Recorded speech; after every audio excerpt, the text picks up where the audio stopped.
back to Caloocan naman ang mga person. Ayan, 1 month din kami nagbakasyon kina mama dito sa Laguna.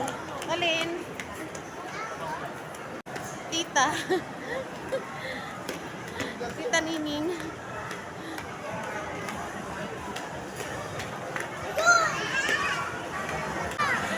BNG! BNG! Dito na!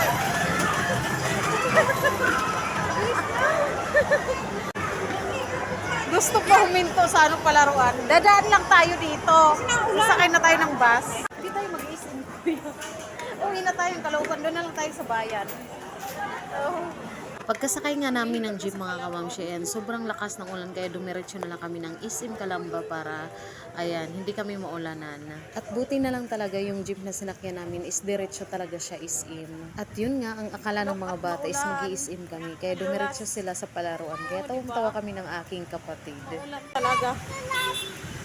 Alam mo may bagyo. Ay, sinatita mo. Maulan na. Grabe, sakto pa talaga nung alis namin, umulan. Uy, ba't nakapayong ka?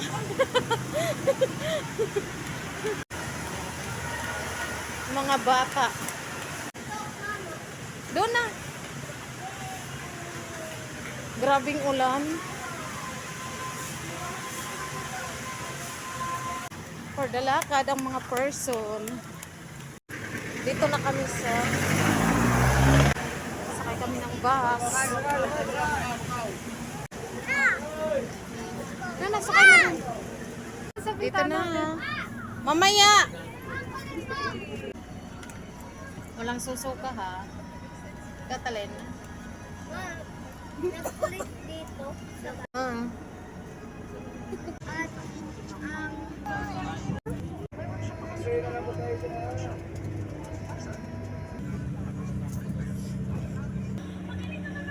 Habang ang kuya niya ayan.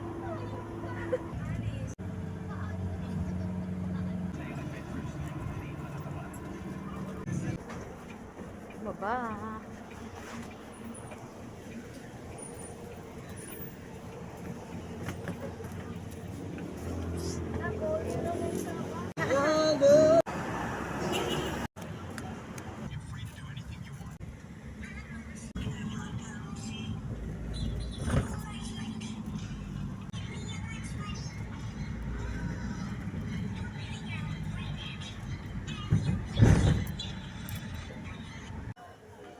At yun nga, dahil birthday sa isa sa amin, ayan yung kapatid ko. Ayan, dito na lang kami nag-celebrate ng kanyang birthday.